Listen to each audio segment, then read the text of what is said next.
நாங்கள் இங்கு ஒரு போராட்டத்திற்கு ஆட்களை அணிதிரட்டுவது என்பதும் கூட்டங்களுக்கு ஆட்களை திரட்டுவது என்பதும் கல்லில் நார்கள் உரிப்பதை விட மிக மோசமானதாக கடினமானதாக பல துரோக செயல்களை நாங்கள் அட்டவணைப்படுத்துவோம்.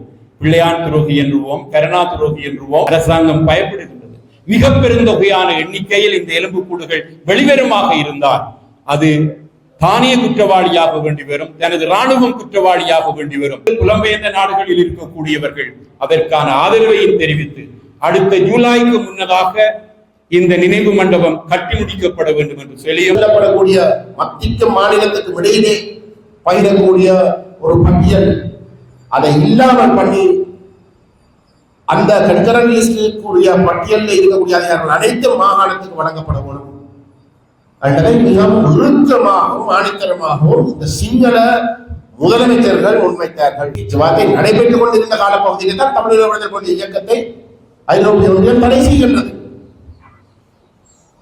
லக்ஷ்மண் கதிர்காமனுடைய கொலையில் ஒரு சாட்டை வைத்துக் கொண்டு அந்த தடையை போட்டு நாங்கள் போய் அவர்களிடம் வாதாடின பொழுது எங்களுக்கு சொல்லப்பட்ட கருத்து, புலிகளை நாங்கள் தடை செய்ததற்கான பிரதான காரணம் அவர்கள் சமஸ்தியை ஏற்றுக்கொள்வதற்கு தயாராக இருக்கவில்லை. அவர்கள் பிடிவாதமாக ஒரு தென்னாட்டை நோக்கித்தான் சாய்த்துக் கொண்டு இருந்தார்களே தவிர பேச்சுவார்த்தைகள் என்று வந்த பொழுது தெற்கு சமஸ்தியை கொடுக்கிறதுக்கு தயாராக இருந்த பொழுதும் கூட சமஸ்தியை தமிழக விடுதலை புலிகள் இயக்கத்தோடு பேசின பொழுது கொடுக்கிறதுக்கு தயார் என்று சொன்னவர்கள் தான் தென்னிலங்கையில் எல்லா இடத்திலும் இருக்கிறார்கள்.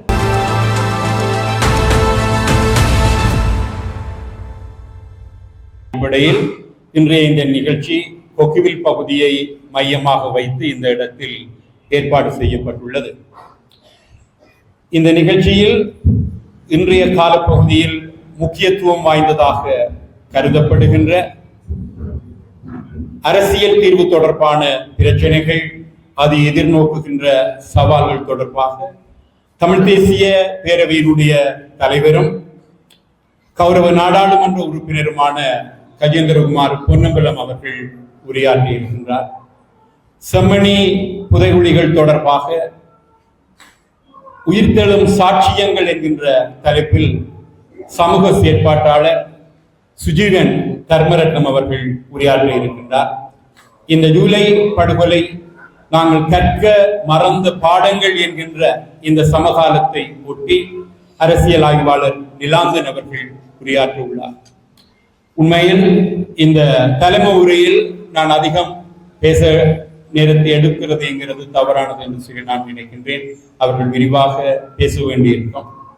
இருந்தாலும் இரண்டொரு கருத்துக்கள் எனக்கு மிகவும் மனவருத்தமாக இருக்கின்றது என்று சொல்லி சொன்னால், தமிழகத்தில் அல்லது இன்றைக்கு இந்தியாவில் ஒட்டுமொத்த இந்தியாவிலுமே ஒரு மிக பெரும் போராட்டம் நடந்து முடிந்தது.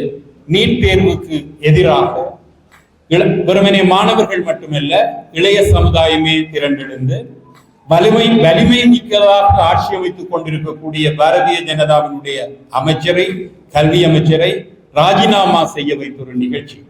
லட்சக்கணக்கான மாணவர்கள் தெருவெங்கும் கூடியிருந்தார்கள், பொதுமக்கள் இளையோர்கள் எல்லோரும் கூடியிருந்தார்கள். அது வெறுமனே மாணவர்களின் போராட்டம் அல்ல.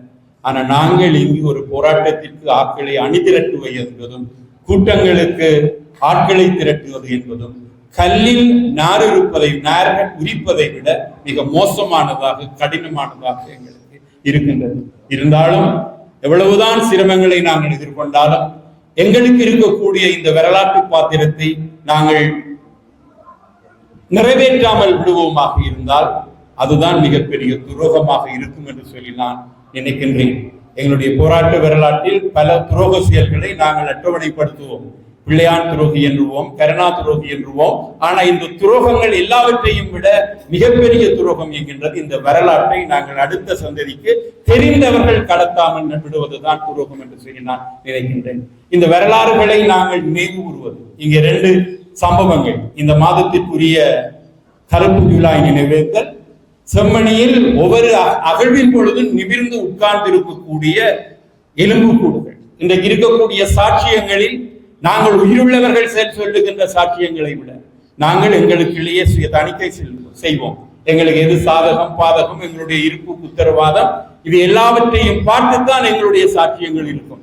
ஆனால் அந்த உயிருள்ள சாட்சியங்களை விட வலுவான சாட்சியங்களாக இன்று 500 வரையான எலும்பு கூடுகள் வந்து செம்மணி வழியில் எழுந்து நிற்கின்றன.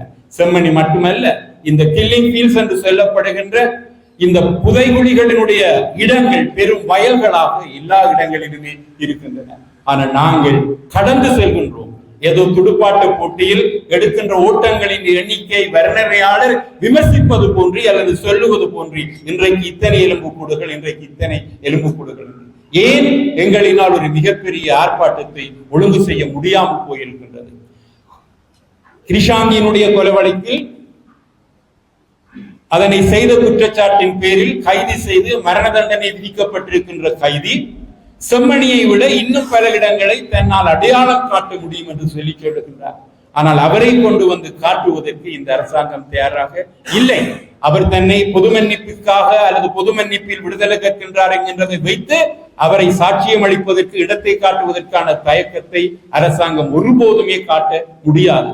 அரசாங்கம் பயப்படுகின்றது.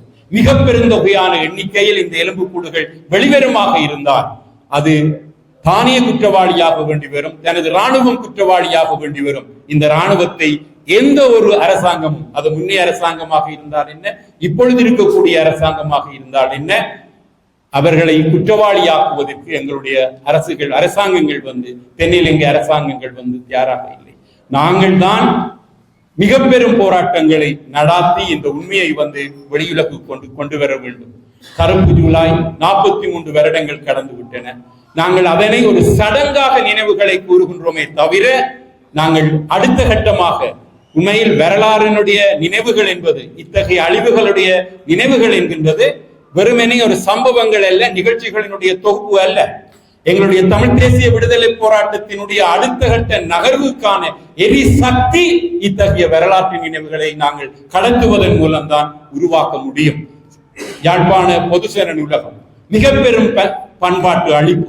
எவ்வாறு எங்களுக்கு தென்னிலங்கையில் இருக்கக்கூடிய தமிழ் மக்களை பல்லாயிரக்கணக்கில் 3000க்கும் அதிகமான மக்களை கொன்று தாரூற்றி தார்பீப்பாக்களில் அமிழ்த்தி கொன்றார்களோ, கோடானு கோடி சொத்துக்களை பொருளாதார ரீதியாக தமிழ் மக்களுடைய பொருளாதாரத்தை நிர்மூலமாக்குவதற்கு அழிவுகளை மேற்கொண்டார்களோ, நாங்கள் அவற்றையெல்லாம் கடந்து வரும் சம்பவங்களாக மட்டும்தான் பார்க்கின்றோம். இதுதான் யாழ்ப்பாண பொதுசேன நூலகத்தினுடைய எரிப்புக்கும் நாங்களே வெள்ளை அடித்து எதிரியை வந்து காப்பாற்றி வைத்திருக்கின்றோம். இவை நினைவு சின்னங்களாக பேணப்பட வேண்டும். அதனை வைத்து நாங்கள் அருகாமையில் இன்னொரு நூல் நிலையத்தை கட்டி இருக்க முடியும். அந்த கோடானு கோடி செலவாகும் என்கிறதல்ல. எங்களை பொறுத்தவரையில் எங்களுடைய இனத்தினுடைய விடுதலை வந்து முக்கியம். மாநகர சபையில் ஆணையாளராக இந்த சமயம் இருந்தவர்களும் ஏனைய அரசு அதிகாரிகளும் அரசாங்கத்தை காப்பாற்ற விளைந்ததன் நிலவே அங்கு வெள்ளையடிக்கப்பட்ட சம்பவங்கள் எல்லாம். எங்களை பொறுத்தவரையில் கருப்பு ஜூலைக்கு நாங்கள் இதுவரைக்கும் எந்த ஒரு இடத்திலும் ஒரு பொதுவான நினைவு சின்னத்தை அமைக்கவில்லை. தமிழ் தேசிய விடுதலை போராட்டத்தில் சாகும் வரைக்குமே தான் கதிரையில் இருப்பதன் மூலம் துரோகம் இழைத்த தலைவர்களுக்கு சிலை வைக்க வேண்டும் என்கின்றதை முகநூலில் நாங்கள் விவாதித்துக் கொண்டிருக்கின்றோம். எத்தனை லட்சக்கணக்கான மக்கள், எத்தனை ஆயிரக்கணக்கான மக்கள் இந்த இனப்படுகொலையில் கொன்றளிக்கப்பட்டிருக்கின்றார்கள். அவர்களுக்கான ஒரு பொது நினைவு தூவி, ஒரு பொது நினைவாலயம் இந்த ஜூலை கலவரத்தை ஒட்டி கொலை செய்யப்பட்டவர்களுக்கான நினைவாலயம் அமைக்கப்பட வேண்டும். இது தொடர்பாக நான் சமீபத்தில் ஊடக அறிக்கை வெளியிட்டதன் பின்னர் பல்வேறு அமைப்புகள், பல்வேறு புலம்பெயர்ந்த நாடுகளில் இருக்கக்கூடியவர்கள் அதற்கான ஆதரவையும் தெரிவித்து அடுத்த ஜூலைக்கு முன்னதாக இந்த நினைவு மண்டபம் கட்டி முடிக்கப்பட வேண்டும் என்று சொல்லியும் அதற்கான காணி ஏற்பாடுகளையும் நிதியுதவிகளையும் தாங்கள் செய்வதற்கு தயாராக இருப்பதாகவும் தெரிவித்திருக்கின்றார்கள். இப்பொழுதுதான் நான் நினைத்தேன், எதற்காக நாங்கள் இந்த 43 வருடங்களையும் தாமதப்படுத்தினோம்? தாமதப்படுத்துகின்ற ஒவ்வொரு நாளும் ஒருவரை இந்த நினைவாலயத்துக்காக செல்லவில்லை. சாத்தியமாகக்கூடிய வகையில் விடுதலை போராட்டத்தை முன்னகர்த்தி செல்வதற்கு நாங்கள் ஒவ்வொரு அடியையும் தாமதப்படுத்துவோமாக இருந்தால் அது எங்களுடைய போராட்டத்தை பின்னகர்த்தும். நாங்கள் தான் இந்த போராட்டத்தினுடைய துரோகிகளாக அமைவோம். இறுதியாக நான் ஒன்றை வலியுறுத்துகிறேன். வரலாற்றை நினைவு கூர்வது என்பது, இந்த அழிவுகளை நினைவு கூர்வது என்பது வெறுமனே நினைவுகளினுடைய தொகுப்போ அல்லது சடங்குகளோ அல்ல. எங்களுடைய போராட்டத்தை அடுத்த கட்டத்தை நோக்கி செலுத்துவதற்கான ஒரு எரிசக்தி என்று சொல்லி கூறி, அடுத்ததாக நிலாந்தன் அவர்கள் உரையாற்றுவார் என்று அழைக்கின்றேன். நாங்கள் எங்களுடைய அமைப்பினுடைய பின்னணி தமிழ் தேசிய பேரவை எந்த இடத்திலே இருந்து ஆரம்பித்தது, அதற்கு முதல் தமிழ் தேசிய பேரவையினுடைய பங்காளி கட்சிகள் தொடர்பான வரலாறு, இவை எல்லாத்தையும் நாங்கள் விளங்கப்படுத்திக் கொண்டு வருகின்ற பொழுது தமிழ் தேசிய பேரவைக்கும் ஏனைய தமிழ் தேசியம் என்ற அரங்கிலே இயங்கிக் கொண்டு இருக்கக்கூடிய கட்சிகளுக்கு இடையிலே இருக்கக்கூடிய வித்தியாசத்தை, வேறுபாடை நாங்கள் தெளிவுபடுத்த வேண்டி வரோம். அந்த தெளிவுபடுத்தல் சுருக்கமாக சொன்னால்,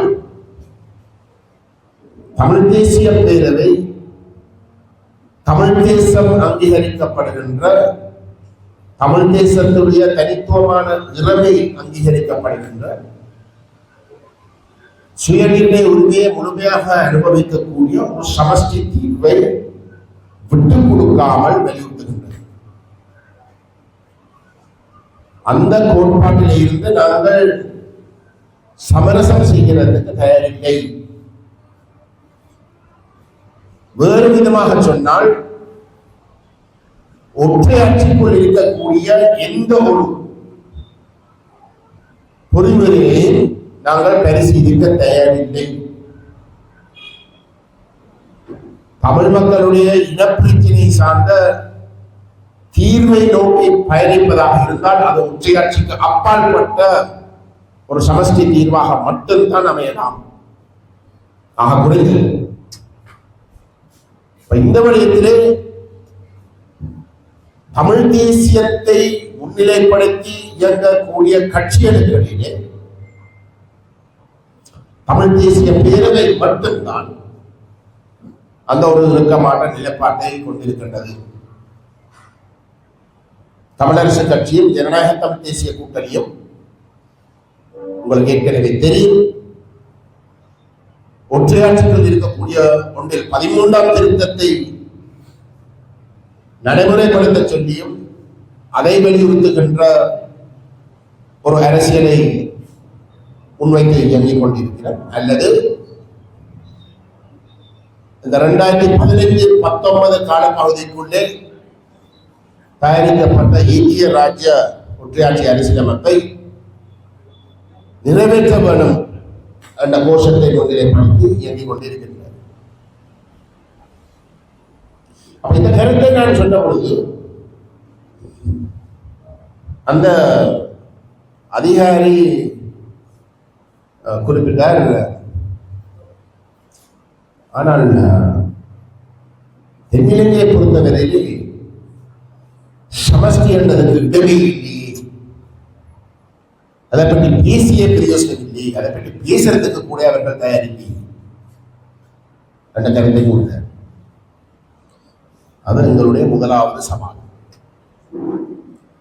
இந்த தென்னிலங்கையில் இருக்கக்கூடிய சிங்கள மக்கள் சமஷ்டியை பற்றி பேசுறதுக்கே தயாரில்லையே என்ற கருத்தை முறியடிப்பது எங்களுடைய முதலாவது சவால். அப்பொழுது நான் அந்த அம்மையாரிடம் கூறினேன், இந்த 2015-19 காலப்பகுதிக்குள்ளே ஒரு புதிய அரசியலமைப்புக்கான முயற்சிகள் மேற்கொள்ளப்பட்ட பொழுது இந்த நாட்டிலே இருக்கக்கூடிய மாகாண சபைகளுடைய முதலமைச்சர்களுடைய கருத்துக்களை உள்வாங்கி ஒரு என்ன சொல்றோம், ஒரு ஆவணம் ஒன்று தயாரிக்கப்பட்டது, ஒரு ரிப்போர்ட் ஒன்று தயாரிக்கப்பட்டது. நினைக்கிறேன் அந்த புதிய அரசியலமைப்பு தயாரிக்கிறதுக்கான டாஸ்க் ஃபோர்ஸ் ஒன்று நியமிக்கப்பட்டிருந்தது. அந்த டாஸ்க் ஃபோர்ஸ் இந்த மாகாண சபையினுடைய முதலமைச்சர்கள் சீஃப் மினிஸ்டர் மேலே சந்தித்து அவர்களுடைய கருத்தை கேட்டறிந்தது. இது நான் குறிப்பிடுகின்ற கருத்து இல்லை, இது இந்த தமிழரசு கட்சியுடைய முன்னாள் தலைவர் சம்பந்தன் அவர்களும் இப்போதைய செயலாளராக இருக்கக்கூடிய சுமந்திரனும் மேடையாக சொல்லுவார்கள்,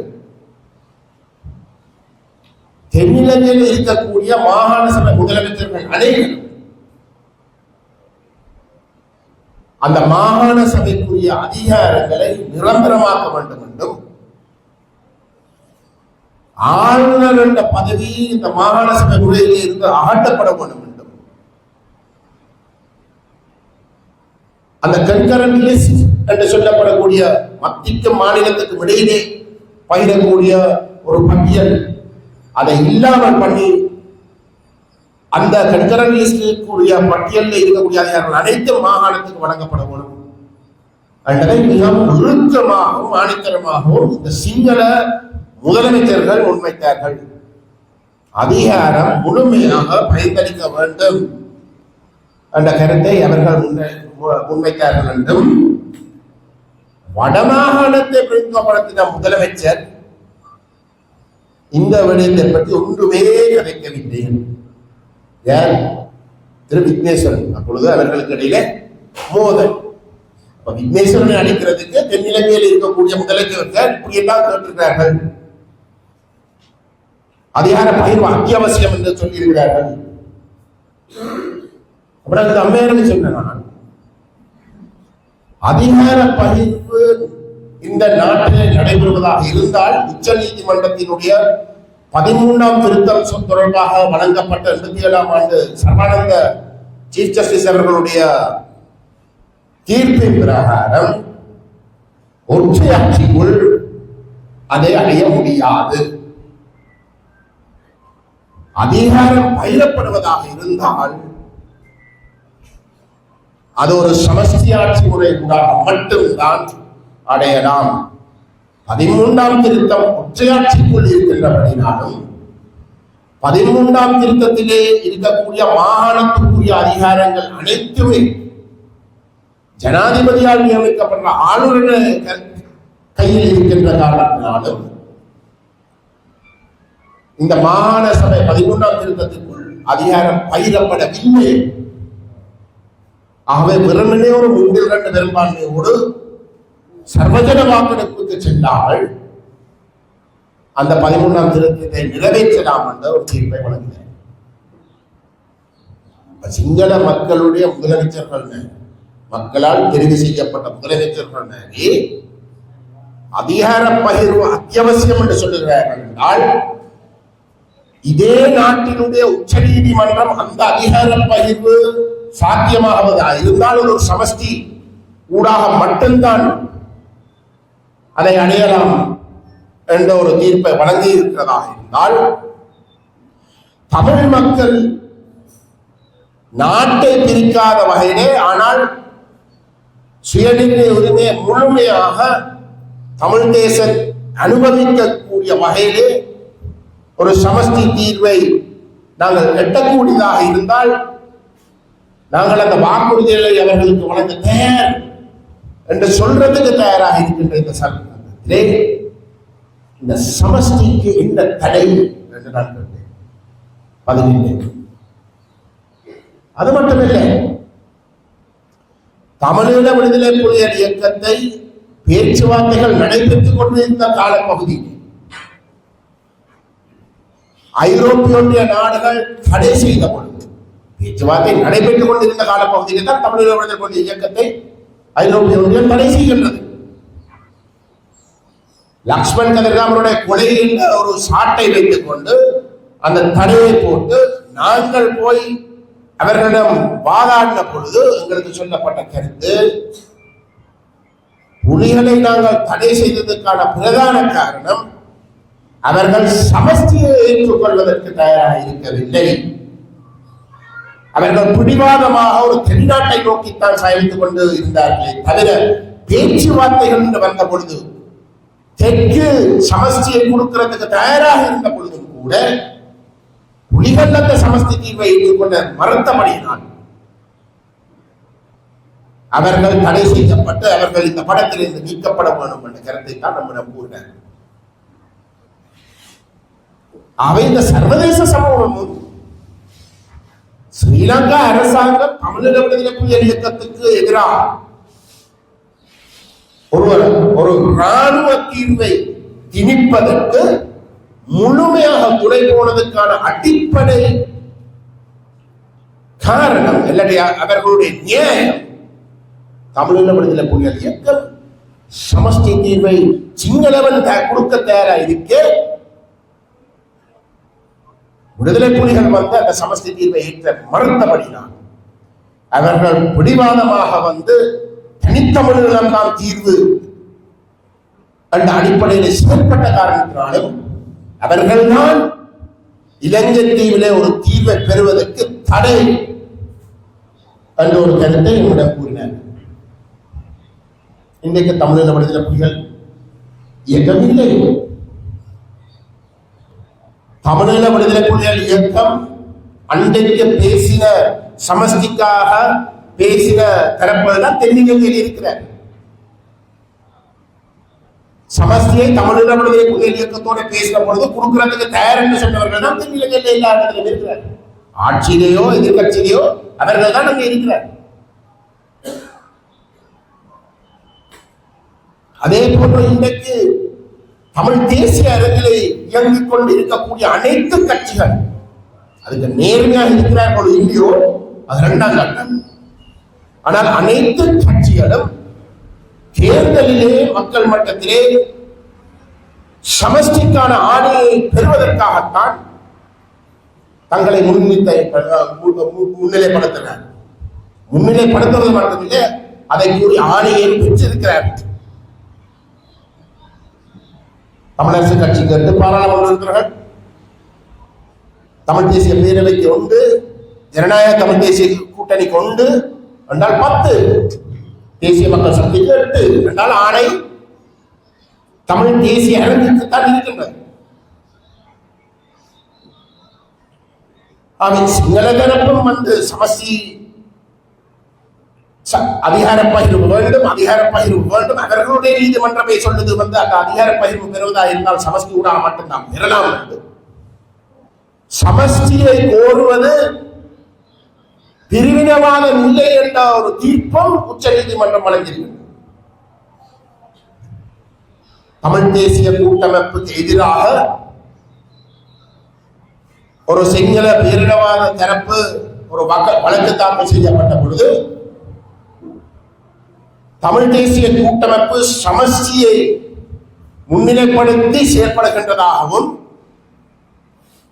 சமஷ்டி என்றால் பிரிவினை, நாட்டை பிரிப்பதற்கான ஒரு இனவாத கொள்கை என்ற குற்றச்சாட்டை முன்வைத்த அந்த வழக்கு தாக்கல் செய்யப்பட்ட பொழுது ஸ்ரீலங்காவுடைய உச்ச நீதிமன்றம் வழங்கின தீர்ப்பு சமஷ்டியை தான் அவர்கள் வலியுறுத்தி ஆணை பெற்றிருக்கிறார்கள் என்றது உண்மை. ஆனால் சமஷ்டி பிரிவினைவாதம் அல்ல. சமஷ்டி நாட்டினுடைய இறைமைக்கோ நாட்டினுடைய ஐக்கியத்துக்கோ முரண்பட்ட ஒரு கொள்கை அல்ல என்ற ஒரு தீர்ப்பையும் அவர்கள் வழங்கியிருக்கிறார்கள். ஆகவே நான் குறிப்பிட்ட அந்த முதலாவது சவால் என்று சொல்லக்கூடிய விடயத்துக்கு நாங்கள் கொஞ்சம் மேலோட்டமாக பார்க்காமல் கொஞ்சம் சொரிஞ்சு பார்த்தால் உண்மையிலே அந்த சவாலே இல்லை. அது மட்டுமில்லை, தமிழ் மக்களுடைய அரசியல் நிலைப்பாடு தொடர்பாக நாங்கள் இந்த தூதரகங்களோடு பேசுகின்ற அதே போன்று உங்களுக்கு தெரியும், தமிழ் தேசிய பேரவை தமிழ்நாட்டுக்கும் சென்று நாங்கள் பேசிக்கொண்டு வருகிறோம். தமிழ்நாட்டுக்கு நாங்கள் போகின்ற பொழுது அங்கேயும் ஒரு சவால். அங்கே இருக்கக்கூடிய சவால் இந்த தூதரகங்கள் மட்டத்திலே சொல்லப்படுகின்ற கருத்துக்கு நேர் மாறான. என்னடா, தமிழ்நாட்டில் இருக்கக்கூடிய அரசியல் கட்சிகளாக இருக்கலாம், மக்களாக இருக்கலாம், அவர்கள் அனைவரும் தமிழீழத்திலே தமிழ் மக்கள் பாதுகாப்பாக வாழ்வதாக இருந்தால் ஒரு தனிநாட்டு ஊடாக மட்டும்தான் அதை நாங்கள் உறுதிப்படுத்தலாம். அதுதான் உகந்த தீர்வு என்ற ஒரு அசைக்க முடியாத நம்பிக்கையில் இருக்கிறார்கள். அப்பொழுது அதே தாயக நிலப்பரப்பில் இருந்து நாங்கள் போகின்ற பொழுது ஏற்கனவே அங்கு இருக்கக்கூடிய கட்சிகள் தமிழ்நாட்டினுடைய சட்டசபையிலே ஏகமனதாக தங்களுடைய கட்சி வேதங்கள், கட்சி வேறுபாடுகள், மோசமான மோதல்கள் இருந்தாலும் கூட ஈழத்தமிழர்களுடைய விவகாரத்தில் ஏகமனதாக தமிழ்நாட்டு சட்டசபையிலே தனித்தமிழீழ கோட்பாட்டை வலியுறுத்தி, அதே போன்று இங்கு ஒரு இனப்படுகொலை நடைபெற்றிருப்பதாகவும் அதுக்கு ஒரு சர்வதேச குற்றவியல் விசாரணை அத்தியாவசியம் என்றும் அவர்கள் தீர்மானம் ஒன்றை நிறைவேற்றியிருக்கிறார்கள். நாங்கள் சென்று அவர்களோட பேசின பொழுது நாங்கள் அந்த தனித்தமிழீழத்துக்கு மாற்றுடாக தமிழ் தேசம் பாதுகாப்பாக இருக்கக்கூடிய ஒரு சமஷ்டி தீர்வை சுட்டிக்காட்டின பொழுது அது ஒரு விட்டு கொடுப்பா என்ற ஒரு கேள்வி அவர்களிடம் எங்களை நோக்கி வருகின்றது. ஆனால் அவர்களுக்கு தமிழ் தேசத்துடைய அத்திவாரம் தான் முக்கியம், தமிழ் தேசத்துடைய இருப்பு தான் முக்கியம். தமிழக விடுதலை புலிகள் இயக்கம் கூட தனித்தமிழீழத்தை உருவாக்குவதற்கு போராட்டத்தை நடத்தி கொண்டிருந்தாலும் கூட பேச்சுவார்த்தைகள் வருகின்ற பொழுது அந்த பேச்சுவார்த்தைகளிலே தனிநாடுள்ள கோரிக்கைக்கு மாற்றீடாக நாங்கள்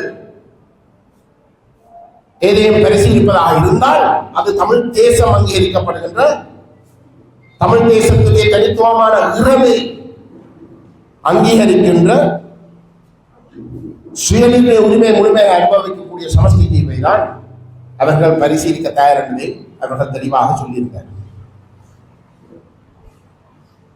அவை இன்றைக்கு தமிழ் தேசிய மக்களுடைய இனப்பிரச்சனைக்கு தீர்வு, அதாவது நாட்டை பிரிக்காமல் ஒரு தீர்வை எட்டுவதாக இருந்தால் அது தமிழ் தேசம் அங்கீகரிக்கப்படுகின்ற சமஷ்டி தீர்வு என்பதிலே மாற்று கருத்து இருக்க முடியாது.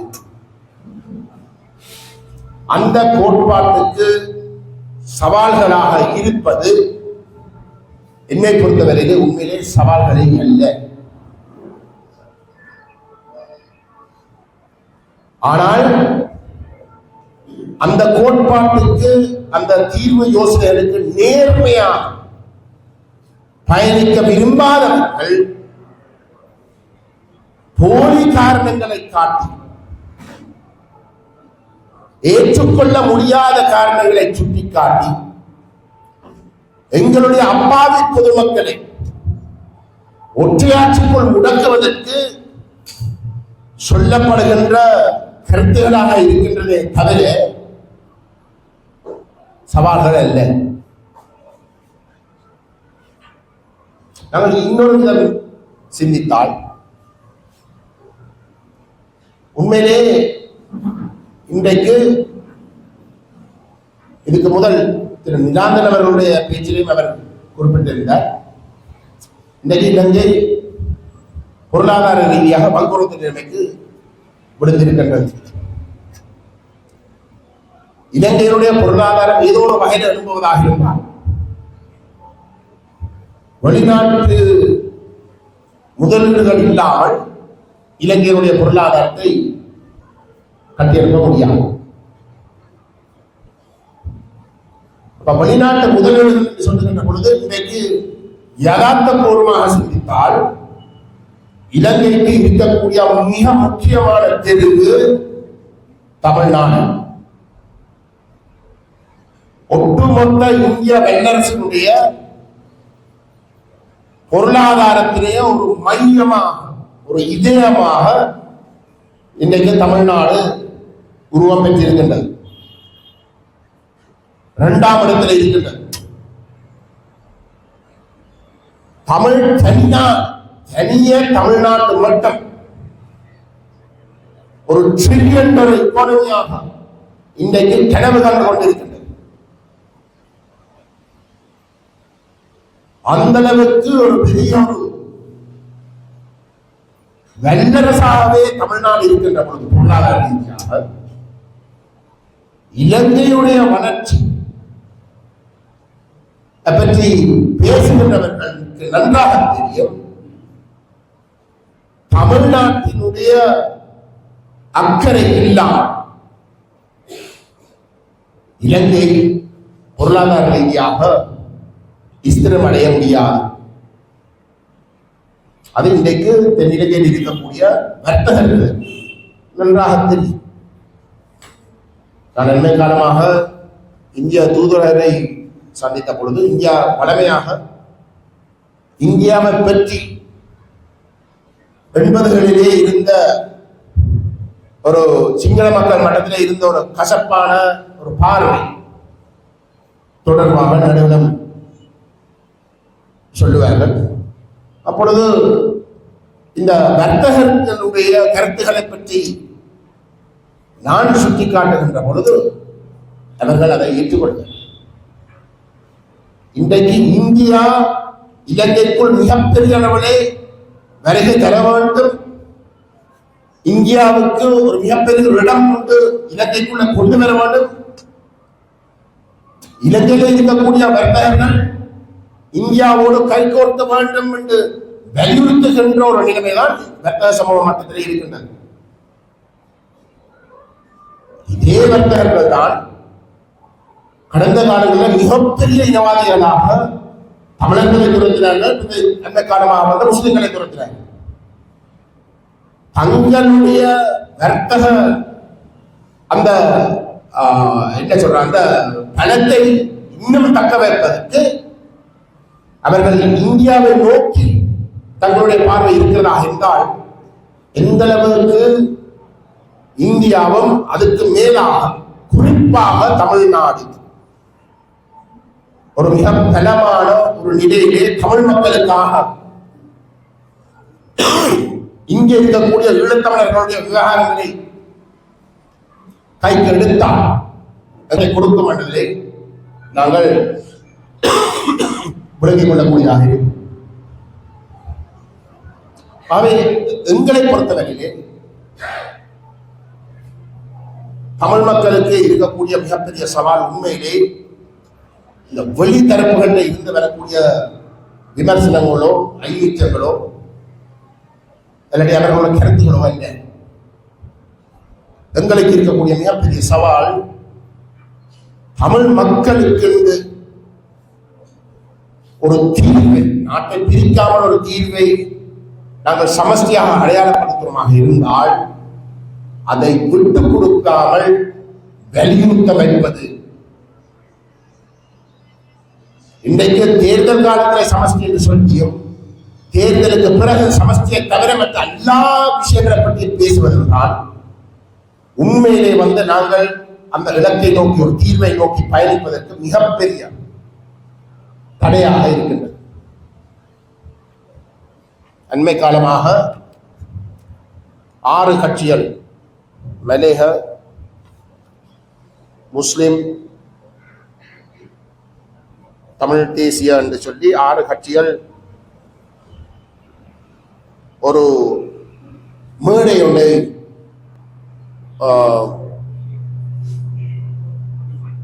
பொது மேடை என்ற ஒன்றை உருவாக்கினதாக நாங்கள் அறிஞ்சிருப்போம். அந்த பொது மேடையிலே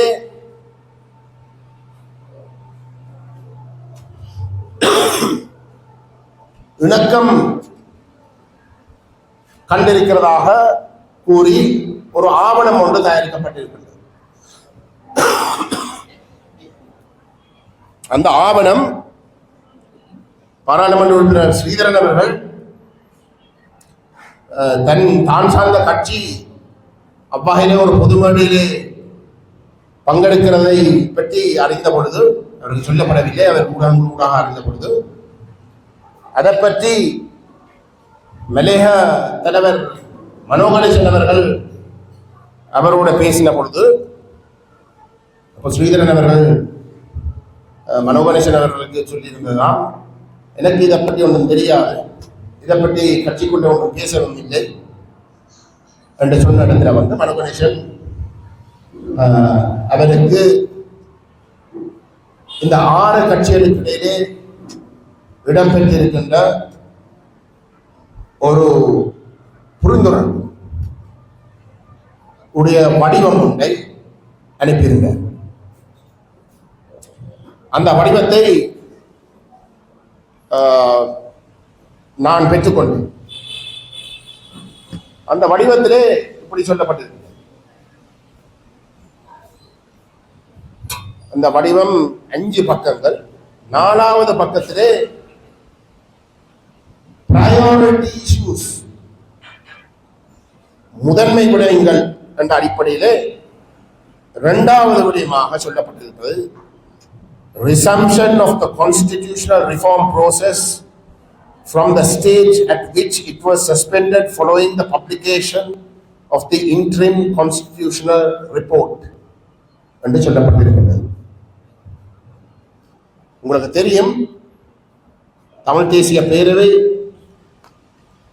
தமிழரசு கட்சியினுடைய தலைமைத்துவத்துக்கு எதிராக முன்வைக்கின்ற ஒரு முக்கியமான விமர்சனம், தமிழ் தேசிய கூட்டமைப்பாக இயங்கின பொழுது இந்த அரசியலமைப்பு தயாரிக்கிற அந்த முயற்சியில ஈடுபட்டு அவர்களோட பூர்ண ஒத்துழைப்பை வழங்கி இறுதியிலே வெளிவந்த ஆவணம் வந்து ஒரு உச்சியாட்சி ஆவணம். அந்த ஐக்கிய ராஜ்யக்குரிய இடைக்கால அறிக்கை ஒரு ஒற்றையாட்சி அரசியலமைப்பு யோசனை. இது நான் சொல்லுகின்ற கருத்து இல்ல, இது தென்னிலங்கையில் இருக்கக்கூடிய அண்டைய பிரதமர் ரணில் விக்ரமசிங்க, எதிரணியில் இருந்த தினேஷ் குணவர்தன, ஜனாதிபதியாக இருந்த மைத்ரிபால சிறிசேன, ஏன் ஒரு மிக முக்கியமான தலைவராக அந்த நேரம் ஆட்சியில் இல்லாவிட்டாலும் மஹிந்த ராஜபக்ச, அனைவரும் சொன்னது அந்த வரவு வந்து ஒரு ஒற்றையாட்சி வரவு. சரித்திரத்தில் முதல் தடவையாக தமிழ் மக்களுடைய பெரும்பான்மையான வாக்கை பெற்ற ஆணையை பெற்ற ஒரு கட்சி சரித்திரத்தில் முதல் தடவையாக ஒரு ஒற்றையாட்சி வரவை ஏற்றுக்கொள்வதற்கு தயாராக இருக்கிறார்கள். சம்பந்தன் அவர்கள் உயிரோடு இருக்கின்ற பொழுது அதை நாங்கள் நிறைவேற்ற வேண்டும், அவசரமாக நிறைவேற்ற வேண்டும் என்றுதான் கூறினார். கேள்வி என்றால், இதே ஆவணத்தை, இந்த ஐக்கிய ராஜ்ய ஆவணத்தை நாங்கள் ஒற்றையாட்சி என்று வடகிழக்கில் எங்கட மக்களுக்கு சொல்லுகின்ற பொழுது அந்த ஆவணத்தை தயாரித்த தமிழரசு கட்சியுடைய செயலாளர் அதுக்கு பதிலாக சொல்லுவது இல்லை, நாங்கள் பொய் சொல்லுகின்றோம், அரசியல் காரணங்களுக்காக நாங்கள் அவர்களை விமர்சிப்பதற்காக பொய்யை சொல்லுகின்றோம். ஆனால் உண்மையிலே அது ஒரு சமஷ்டிக்குரிய ஆவணம் என்று கூறுகிறார். ஆனால் அவர் தயாரித்த தெற்கிலே இருக்கக்கூடிய தலைவர்கள் தங்கட மக்களுக்கு சொல்லுகிறார்கள் அது ஒற்றையாட்சி. இப்ப நான் உங்களிடம் கேட்கிறேன், தெற்கிலே இருக்கக்கூடிய சிங்கள தலைவர்கள் அனைவரும் தங்கட மக்களுக்கு இது ஒற்றையாட்சி என்று சொல்லி தங்கட மக்களை ஏமாற்றி சுமந்திரன் சொல்றதை போல ஒரு சமஸ்தி தீர்வை தமிழனுக்கு கொடுக்கிறதுக்கான வாய்ப்பு கூடவா? சுமந்திரன் தமிழ் மக்களை ஏமாற்றி தெற்கில் இருக்கக்கூடிய தலைவர்களுக்கு தாஜா பண்ணுவதற்காக தமிழ் மக்களுக்கு வந்து இது சமஸ்தி என்று சொல்லி ஒற்றையாட்சியை சிங்கள தலைவர்களோடு இணைந்து நிறைவேற்றத்துக்கான வாய்ப்புகள் கூடவா? உங்களோட மனசாட்சியை கொண்டு கேடு. இதுதான் இந்த 6 கட்சிகள் இணைந்து ஜனாதிபதியோட வலியுறுத்த போகின்ற ஆவணம். அது மட்டுமல்ல, 13ஆம் திருத்தம் நடைமுறைப்படுத்த வேண்டும். அவர்கள் அந்த 13 விடயங்களிலே ஒன்றாக வலியுறுத்தியிருக்கிறார்கள். தமிழ் மக்கள் 76 வருஷங்களுக்கு மேலாக தொடர்ச்சியாக ஆணை வழங்கின சமஸ்தியை பற்றி ஒரு வார்த்தை கூட அந்த ஆவணத்திலே பதிந்ததாக இல்லை. அப்ப தமிழ் மக்களுடைய பிரச்சனை தீர்க்கப்படுமா? தமிழ் மக்களுடைய பிரச்சனை தீர்க்கப்படுவதற்கு முதல் படி தமிழ் மக்கள் முதல்ல தங்களுக்கு என்ன வேணும் என்பதை நினைவுறுத்துறது. எங்களுக்கு என்ன வேணும் என்பதை நாங்கள் முதல் சொல்லுவோம், தெளிவாக சொல்லுவோம், ஒளிவு மரபு இல்லாமல் சொல்ல வேண்டும். நாங்கள் முதல் படியாகவே எங்களுக்கு தீர்வு இல்லாத மாறாக எங்களுடைய இனப்பிரச்சனைக்கே மூல காரணமாக இருக்கக்கூடிய ஒற்றையாட்சியைத்தான் நாங்களே கேட்கிறோமாக இருந்தால் எப்ப அந்த தீர்வை நோக்கி நாங்கள் பயணிப்பது?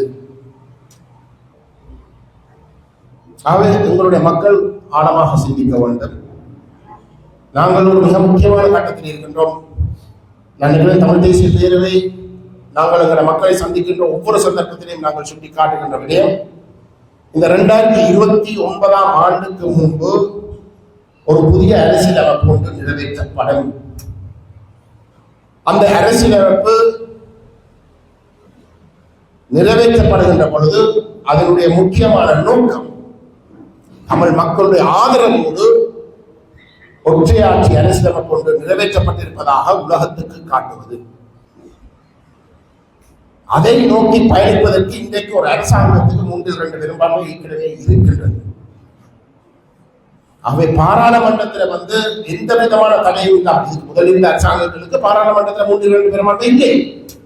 அவை ஏதோ ஒரு வகையில தங்களுக்கு போட்டியாக கடுமையாக தங்களோடு எதிர்த்து பயணிக்கின்ற தரப்புகளோட ஒரு இணக்கப்பாட்டுக்கு பெறுவது இயலாத காரணமாக இருந்த காரணத்தினாலே அந்த அரசியலமைப்பு திருத்தங்கள் முன்னகர்த்தப்படவில்லை. ஆனால் இன்றைக்கு ஒரு கட்சி தெரிய அந்த 3/2 பெரும்பான்மை பெறுவதற்கான பாராளுமன்றத்திலே இருக்கக்கூடிய பலத்தை பெற்றிருக்கின்றார்கள். அவை பாராளுமன்றத்தில் இரவிரவாக அந்த புதிய அரசியலமைப்பை அவர்கள் நிறைவேற்றுவார்கள். 2ஆம் கட்டமாக ஒரு சர்வஜன வாக்கெடுப்புக்கு செல்ல வேண்டும். மக்களுடைய கருத்துக்கள் அறிய வேண்டும். அந்த சர்வஜன வாக்கெடுப்பு கூடாக அந்த அரசியலமைப்பை மக்கள் ஏற்றுக்கொள்ளுகிறார்களா என்ற கேள்விக்கு ஒரு சர்வஜன வாக்கெடுப்பு கூடாக ஒரு பதில் வரும். 50%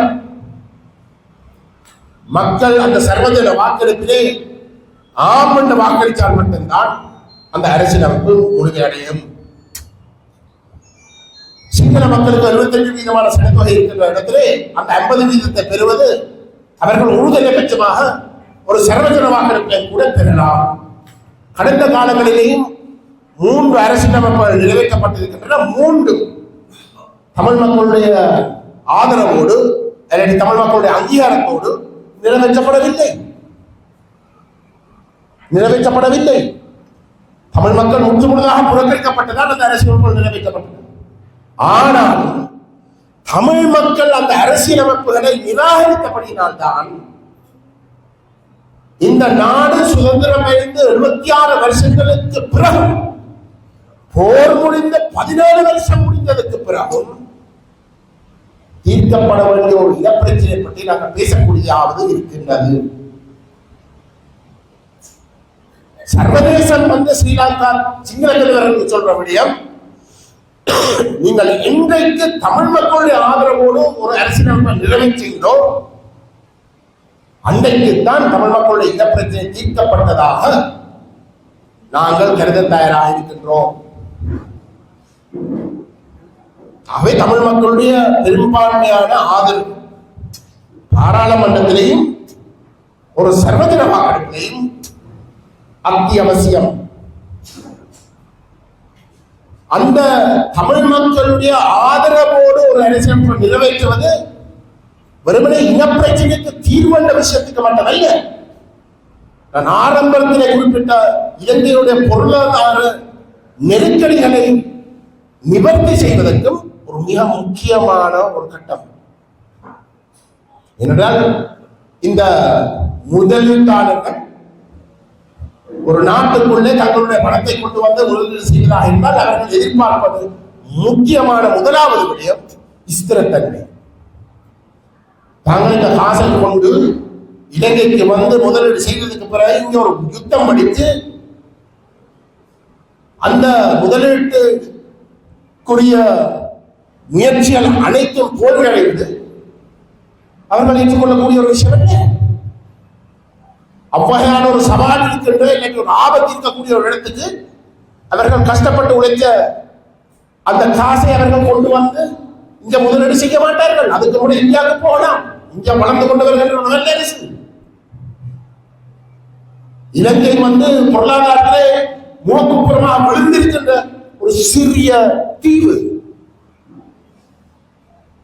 அவை இலங்கைக்கு வருவதாக இருந்தால், இந்தியாவை விட்டு இலங்கைக்கு வருவதாக இருந்தால் ஆக குறைஞ்சது ஸ்திரத்தன்மையாவது இருக்கிறதை அவர்கள் எதிர்பார்ப்பார். தமிழ் மக்களுடைய இனப்பிரச்சனை தீர்க்காமல் அந்த ஸ்திரத்தன்மையை உறுதிப்படுத்த முடியாது. அவை தமிழ் மக்களை எப்படி என்றாலும் ஒரு தீர்வுக்கு கொண்டு வந்து இணங்க வைக்கிறது சிங்களவர்களுக்கு அத்தியாவசியம். அந்த இடத்தில்தான் இன்றைக்கு தமிழ் மக்கள் தீரம் பேசக்கூடிய ஒரு இடத்தில் இருக்கிறோம் என்ற கருத்தை நாங்கள் தெரிவித்துக் கொண்டு வருகிறோம். சிங்கள மக்கள் அல்லது சிங்கள கட்சிகள் சமஷ்டியை வழங்குவதற்கு எடுத்தெடுப்புக்கு விரும்பாவிட்டாலும் தமிழ் தேசம் அந்த விடயத்தில் இறுக்கமாக இருந்தால் நாங்கள் ஒரு நியாயமான அடிப்படையில் உலகத்திலே இருக்கக்கூடிய முன்னேறின நாடுகள் தங்களுடைய சொந்த அரசியலமைப்புகளாக வைத்திருக்கக்கூடிய கனடா போன்ற நாடுகளுடைய அரசியலமைப்புகளை நாங்கள் முன்னுதாரணமாக வைத்து எங்களுடைய இந்த பிரச்சனைக்கும் அவ்வகையான ஒரு தீர்வு தான் பொருந்தும் என்று ஒரு யோசிப்பு நாங்கள் அனைவருமா இணைந்து முன்வைப்ப இருந்தால் அதை நிராகரிப்பது என்பது மிகவும் கடினமான விடயம்.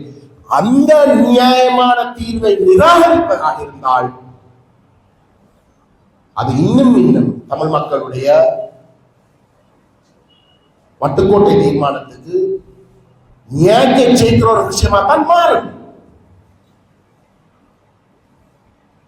ஆகவே எல்லா கோணத்திலையும் இன்றைக்கு எங்களுக்கு சவாலாக இருப்பது தெற்கில் இருக்கக்கூடிய கருத்தோ சர்வதேச மட்டத்தில் இருக்கக்கூடிய கருத்தோ அல்ல. எங்களுக்கு சவாலாக இருப்பது எங்களுக்கு இடையே நாங்கள் நேர்மையாக எங்களுடைய மக்களுடைய அரசியல் அபிலாஷைகளை முழுமையாக பூர்த்தி செய்யக்கூடிய தீர்வை வலியுறுத்தாமல் இருப்பது, விட்டு கொடுக்காமல் வலியுறுத்தாமல் இருப்பதுதான் எங்களுக்கு இருக்கக்கூடிய மிகப்பெரிய சவால். அந்த சவாலை நாங்கள் செயல்படுத்துவதாக இருந்தால், அதை வெற்றிகரமாக நாங்கள் கையாளுவதாக இருந்தால் மக்கள் விழிப்புணர்வு அடைவோம். மக்கள் விழிப்புணர்வு அடைந்து மெட்ட நாடுகளிலே ஐங்கிரநேசன் அண்ணனும் நிலாந்தன் அண்ணனும் இந்தியாவில் வந்து புரட்சியாளை பற்றி வந்து இன்னைக்கு பேசினேன். தென்னிலங்கையில வந்து புரட்சி நடந்த 2 வருஷத்துக்கு முன்னாடி தமிழ் மக்கள் புரட்சியிலே இருந்தவர்கள், புரட்சியை ஆதரித்தவர்கள், அதான தியாகம் செய்தவர்கள். எங்களுடைய மக்கள் இன்றைக்கு செய்ய வேண்டிய நேரத்தில் அந்த ஒரு பணியை செய்யாமல் இருப்பதுதான் நான் நினைக்கிறேன் நாங்கள் எங்களையே திருத்திக் கொள்ள வேண்டிய ஒரு விடயமாக இருக்கும் என்று சொல்லி இந்த வாய்ப்பை தந்தமைக்காக நன்றி கூறி விடைபெறுகிறேன்.